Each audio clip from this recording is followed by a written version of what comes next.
Assalamualaikum warahmatullahi wabarakatuh. Alhamdulillahi rabbil alamin. Wassallallahu wasallamu ala nabiyyina Muhammadin wa ala alihi wa sahbihi wa man ihtada bihudahu wattaba'a sunnatahu ila yaumiddin. Allahumma la ilma lana illa ma 'allamtana innaka antal alimul hakim.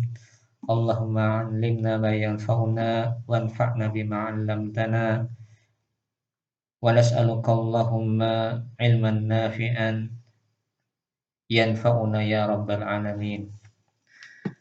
Alhamdulillah, di kesempatan kali ini kita kembali melanjutkan materi pelajaran kita. Alhamdulillah, untuk bab tentang al-at'imah kita sudah selesai dan sekarang kita akan menginjak ke bab yang ketiga.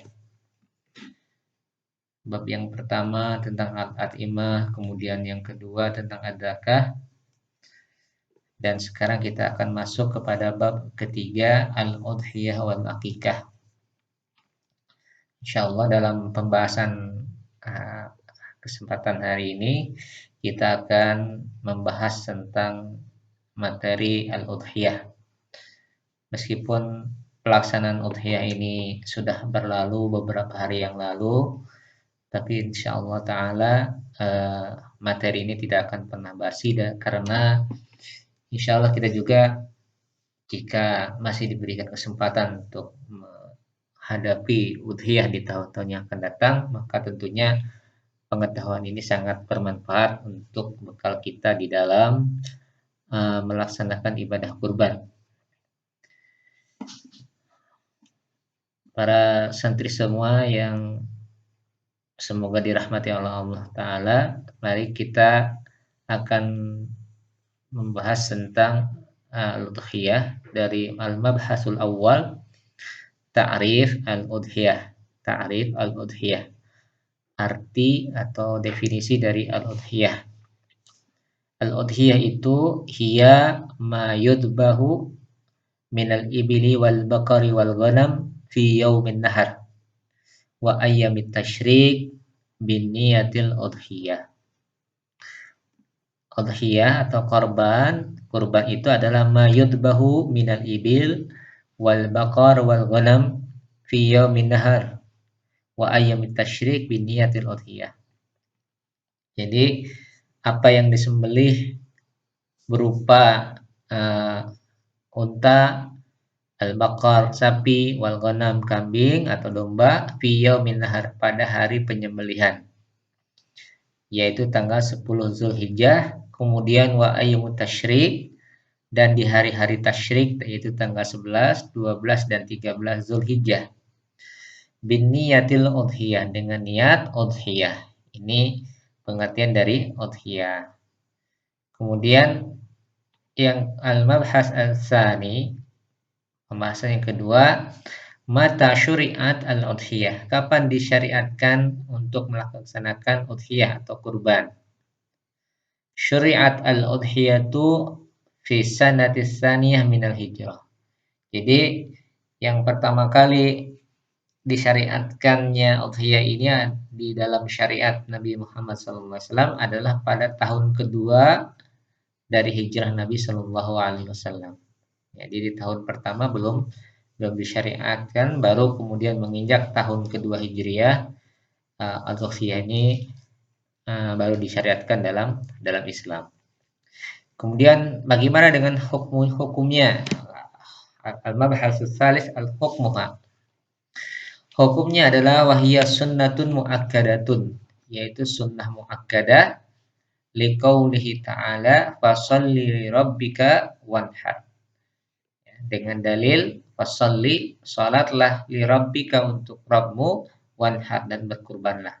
Di sini kalimat perintah wanhar itu menunjukkan biasanya perintah menyembelih itu adalah al-aslu fi al-amr itu yufidul wujub, ya. Asal dari perintah itu memberi makna wajib. Akan tetapi di sini keluar dari makna wajib menjadi sunnah muakkadah. artinya tidak hukumnya tidak wajib, tetapi sunnah yang sangat ditekankan. Kenapa? Karena ini terkait dengan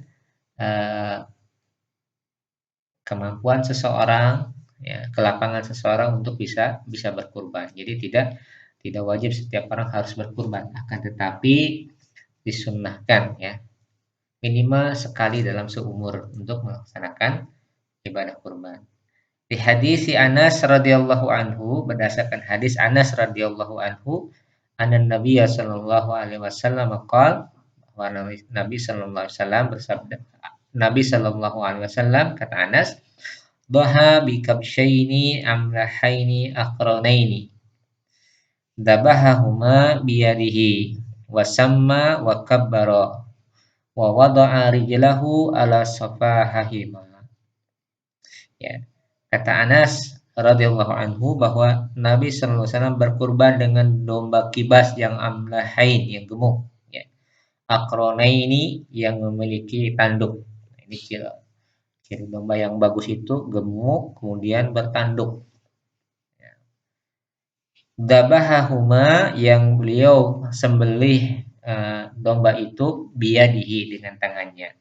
Kemudian wasamma wa kabbara, kemudian beliau menyebutkan bismillah dan bertakbir.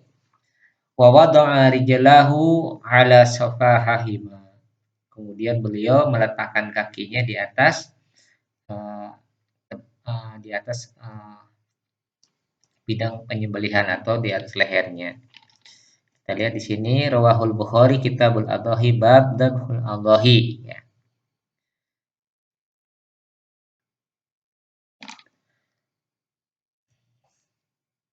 Wadabhuha afdalu minas sadaqah bisamaniha, ya. Dan menyembelih hewan kurban ini lebih utama dari sedekah dengan samannya, dengan harganya. Misalnya kita sedekah, ya, seharga domba yang kita sembelih, itu lebih utama kita menyembelihnya, ya. Jadi kalau kita misalnya memiliki uang, kemudian kita sedekah dengan uang seharga domba, tetap lebih utama untuk menyembelih atau berkurban dengan menyembelih seekor domba. Jadi bukan semata-mata sedekahnya saja, tetapi yang lebih utama adalah proses penyembelihannya.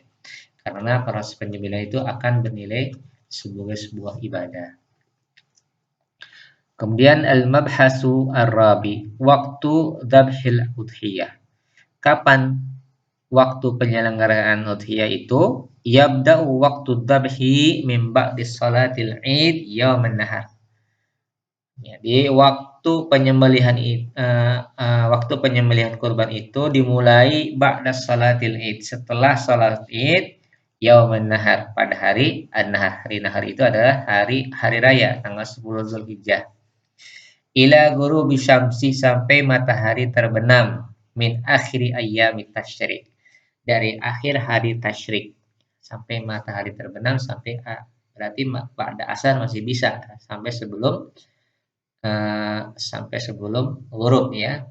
Akhir ayyamit tasyrik itu adalah dengan tenggelamnya matahari. Nah, ini adalah yang waktu penyembelihan.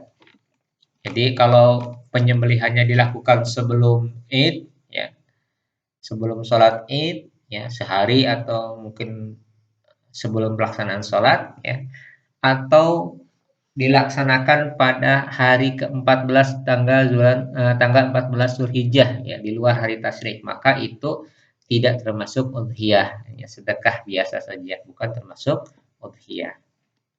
Jadi udhiyah itu sebuah ibadah kurban yang di situ juga terkandung nilai sedekahnya. Jadi kalau cuma orang sedekah saja tidak berkurban, itu tidak lebih utama daripada berkurban. Karena berkurban itu termasuk juga sedekah di dalamnya. Nah, ketika seseorang berkurban tidak tepat sesuai dengan waktunya, maka dia hanya dianggap sedekah biasa, bukan dianggap sebagai kurban. Al-mabhasul khamis, kaifiyat taksim al-udhiyah. Bagaimana tata cara membagi udhiyah? Yushra'u an ya'kula sahibuha as-sulus. Ya, disunnahkan atau disyariatkan yang si pekurban itu untuk memakan sepertiganya. Ya, sepertiga dari hewan yang dikurbankan, dia disunahkan untuk memakannya. Ya, ini yusra disyariatkan ya. Jadi jangan sama sekali tidak memakan. Justru syariatnya adalah dia makan sepertiga. Wa yuhda as-sulus, kemudian dihadiahkan sepertiganya. Wa yatasaddaq bisulus, kemudian disedekah dengan sepertiganya. Fa in tasaddaqa biha kulluha jaiz. Ya. Wa in tasaddaqa biha kullaha jaza ya. Apabila dia bersedekah semuanya disedekahkan, ya, maka itu boleh. Wa in akala aksaruha jaza. Apabila dia makan sebagian besarnya juga boleh. Ya. Jadi misalnya kalau ada kambing ini atau domba atau apa saja, misalnya dia makan sepertiganya boleh. Ya. Atau dia sedekahkan seluruhnya boleh. Atau dia makan 2/3-nya boleh ya. 2/3-nya dia makan, sepertiganya dia sedekahkan. Itu boleh. Ya. Atau dibagi menjadi 3 bagian, sepertiga dimakan, sepertiga dihadiahkan, sepertiga disedekahkan. Itu juga boleh ya. Di sini beda antara hadiah dengan sedekah ya. Beda antara hadiah dengan sedekah. Kemudian al-mabhasus sadis, afdalul adhahi. Lalu pertanyaannya, mana yang utama kurban itu? Apakah dengan sapi ataukah dengan domba? Ataukah yang mana? Di sini afdaluha al-ibil. Yang paling utama itu adalah al-ibil, ya unta. Cuman kalau di Indonesia karena tidak ada unta ya berarti turun yang beli bawahnya yaitu sapi ya. Afdaluha al-ibil in ukhrijat kamilatan. Jika ibil ini, unta ini dikeluarkan, disedekahkan kamilatan keseluruhannya. Ya, li'annaha aksaru samanan wa anfa'u lil fuqara. Karena unta ini lebih harganya lebih mahal dan lebih bermanfaat buat untuk orang-orang fuqara ya. Biasanya kalau kalau kalau unta itu ya karena besar ya, jadi dagingnya juga lebih banyak ya. Harganya juga lebih mahal dan ini tentunya sangat bermanfaat buat orang-orang fakir. Summa al-baqar in ukhrijat kamilatan. Kemudian selanjutnya adalah sapi jika dikeluarkan keseluruhan. Summal ghanam, kemudian setelah itu adalah al-ghanam, domba ya. Summa sab'a badanah. Ya. Kemudian 7 unta, 7 sapi ya, 7 unta untuk 1 unta untuk 7 orang. Summa sab'u badana maksudnya adalah 1 unta untuk 7 orang, summa sab'u baqarah 1 sapi untuk 7 orang. Jadi yang paling utama untuk adhahi ini yang pertama adalah ibil secara keseluruhan ya. Kemudian dia disedekahkan seluruhnya karena dengan demikian harganya itu mahal, dia sudah membeli dengan harga yang mahal, kemudian akan lebih bermanfaat untuk fuqara jika ini disedekahkan keseluruhan. Kemudian setelah itu adalah baru sapi jika dikeluarkan seluruhnya juga ya. Karena harganya juga mahal dan ini juga sangat bermanfaat untuk orang-orang fuqara. Kemudian setelah itu adalah ghanam ya. Setelah itu adalah ghanam. Setelah ghanam baru 7 orang untuk satu ekor unta, kemudian 7 orang untuk 1 ekor sapi. Ya, ini tingkatan mana yang lebih utama dari hewan-hewan kurban. Kemudian man arada an yudahhiya fa innahu idza dakhalat al-ashr la yajuzu lahu an ya'khudha min sya'rihi wa dhafrihi wa basharatihi syai'an ila an yadbah. Barang siapa yang ingin berkurban fa innahu idza dakhalatil ashr, apabila dia masuk ke 10 hari di bulan Zulhijjah ya, mulai masuk tanggal 1 Zulhijjah, ya, sejak tanggal 1 Zulhijjah la yajuzu lahu an ya'khudha, maka dia tidak boleh mengambil, mencabut, ya, min sya'rihi, dari rambutnya. Tidak boleh dia mencabut rambut, menggunting rambut apa saja, ya. Semuanya tidak diperbolehkan. Wa dhafrihi, dan juga dia tidak boleh menggunting kukunya. Wa basyaratihi, dan juga dia tidak boleh mengambil bagian dari kulitnya, ya. Kulit yang ada di badannya, ya. Mungkin garuk-garuk misalnya dia terambil kulitnya, itu tidak boleh juga. Ini tidak boleh mengambil kulitnya. Intinya rambut, kulit, dan kuku itu yang tidak boleh diambil bagi orang yang hendak berkurban. Ila an yadbaha, sampai dia selesai, sampai dia menyembelih. Jadi kalau sudah menyembelih boleh, ya. Kalau hewan kurbannya sudah disembelih, mah boleh baginya untuk menggunting rambut, mencukur rambutnya, ya, atau mengambil bagian tertentu dari kulitnya, itu boleh. Di hadis Ummi Salamah radhiyallahu anha, ya, berdasarkan hadis Ummu Salamah radhiyallahu anha, qala Rasulullah sallallahu alaihi wasallam, idza dakhala al-ashra wa arada ahadukum an yudhhiya fala yamasanna min sya'rihi wa basyaratihi syai'an. Kata Nabi SAW, jika masuk ke 10 hari di bulan Zulhijjah dan kalian ingin berkurban, maka janganlah dia mengambil dari rambutnya dan kulitnya sesuatu pun. Jadi tidak boleh mengambil sesuatu yang berasal dari kulit atau rambutnya. Ya. Wa fi riwayatin fal yumsik an sya'rihi wa adfarihi. Hendaklah dia menahan diri dari rambut dan kukunya. Maksudnya tidak boleh diambil rambutnya dan tidak boleh digunting kukunya. Ya.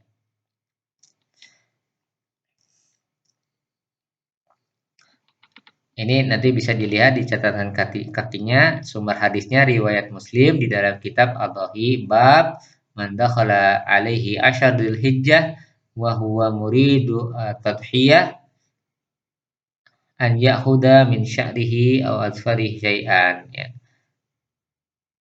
Ini di dalam kitab Sahih Muslim bab Adhahi. Nah, ini bab nahyun, larangan dari orang-orang yang ingin berkurban ketika masuk di 10 hari bulan Zulhijjah, ya. Jadi orang yang mau berkurban di saat masuk 10 hari bulan Zulhijjah, maka tidak boleh mengambil sesuatu pun dari ketiga hal tadi. Amma al-mudahha anhu kal ahli wal waladi fala yahrumu alaihi akhdhu syai'in min dalika. Adapun yang mudahha anhu ini adalah yang dikorbankannya, maksudnya adalah yang di atas namakan, ya. Yang di atas namakan kurbannya, ya. Seperti misalnya keluarga, anak, atau yang lainnya, maka fala yahrumu alihi ahdu syai', maka dia tidak mengapa, ya, tidak diharamkan bagi dia untuk mengambil sesuatu dari tadi. Jadi tidak mengapa dia mencukur rambutnya atau menggunting kukunya atau mengambil sesuatu bagian dari kulitnya. Ini bagi yang mudahha anhu. Beda dengan yang mudahhi. Kalau mudahhi itu orang yang menyembelihnya, ada orang yang berkurbannya. Tapi mudahha anhu ini adalah yang disebutkan. Misalnya kita ingin berkurban, saya misalnya ingin berkurban. Nah, kurban ini adalah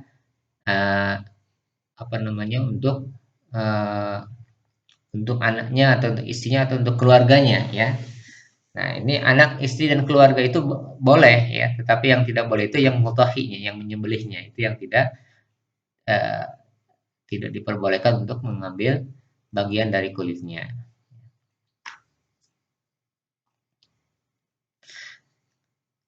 Kemudian al-mabhasu as-sabi al-hikmatu fil udhiyah. Hikmah dari udhiyah. Walil udhiyati fadlun 'azimun lima fiha minat tawsi'ati wa naf'il fuqara wa saddi hajatihim. Ya, di antara udhiyah ini, bagi udhiyah ini memiliki keutamaan yang sangat besar. Kenapa? Karena di dalam udhiyah ini di dalam yang terdapat tausiah, ya, memberikan kelapangan, ya, memberikan kelapangan bagi manusia, ya, terutama bagi orang-orang fuqara, wa naf'ul fuqara, dan juga memberikan faidah atau manfaat kepada orang-orang fuqara, wa saddi hajatihim, dan bisa menutup segala kebutuhan mereka. Kebutuhan akan sumber bahan makanan, ya, kebutuhan daging dan sebagainya, maka dengan adanya udhiyah ini sedikit bisa membantu melapangkan orang-orang fakir, ya, seperti itu. Itu diantara hikmahnya. Kemudian ini yang perlu diperhatikan, ya. Jadi al-udhiyah ini secara garis besar kita simpulkan bahwa udhiyah ini adalah kurban yang dengan menyembelih bahimatul an'am, ya, baik itu unta, sapi ataupun domba, ya, di hari nahar, jadi tanggal 10 Zulhijjah sampai akhir hari tasyrik, ya, tanggal 13 Zulhijjah. Kemudian bagi yang menyembelih itu tidak diperbolehkan untuk mengambil menggunting kuku, mencukur rambut, atau mengambil sesuatu bagian dari kulit tubuhnya. Ini yang larangan bagi orang yang mudhahi. Adapun mudhaha anhu yang di atas namakan kurbannya itu tidak mengapa, ya. Kalau misalnya utamanya, ya, bagi yang berkurban ini dia hendaknya menyembelih dengan tangannya sendiri, itu yang utama. Kalau dia tidak mampu, boleh dia meminta meminta orang lain untuk menyembelihkan, dan disunnahkan bagi yang dia disembelihkan oleh orang lain, bagi yang berkurbannya ini hendaklah dia ikut menyaksikan, ya, menyaksikan proses proses penyembelihannya. Ini petunjuk bagaimana cara berkurban, ya. Ini pembahasannya insya Allah tidak terlalu panjang, sedikit kita pecah saja menjadi beberapa bagian. Kita hari ini kita membahas tentang udhiyah, ya. Nanti kalau misalnya ingin lebih lengkap lagi, bisa kita lengkapi dengan sumber-sumber pendukung lainnya. Silakan santri-santri bisa mencari sumber tambahan, ya, ilmu tentang proses udhiyah seperti apa, sunnahnya, tata cara lengkapnya seperti apa, ya. Ini tentunya sangat bermanfaat, ya. Ini kalau kita sekarang ini hanya menyelesaikan manhaj ini, ya, muqarrar ini, poin-poinnya saya harapkan kalian bisa memahaminya, ya. Jadi teks berbahasa Arab ini kalian bisa membacanya, kemudian bisa mengartikannya, dan suatu saat kalau kalian sudah paham bagaimana cara membaca dan mengartikannya, bisa menjadi sumber rujukan di kemudian hari kita membutuhkan untuk melihat kembali atau menelaah ulang dari pembahasan tentang bab korban. Saya kira ini yang bisa kita sampaikan dalam pertemuan hari ini. Insya Allah nanti untuk tanya jawab atau hal-hal yang perlu ditanyakan bisa kalian sampaikan di dalam forum Classroom, atau boleh juga melalui chat di grup kita di Telegram, ya, untuk kelancaran dalam proses pembelajaran kita. Ini saja dulu pembahasan hari ini. Ya, terima kasih atas kesediaan kalian untuk mutaba'ah, untuk mengikuti pembelajaran ini. Semoga bermanfaat dan kita tetap diberikan kesehatan dan keselamatan. Sallallahu ala nabiyina Muhammadin wa ala alihi wa sahbihi ajmain. Wa akhiru da'wana alhamdulillahi rabbil alamin. Assalamualaikum warahmatullahi wabarakatuh.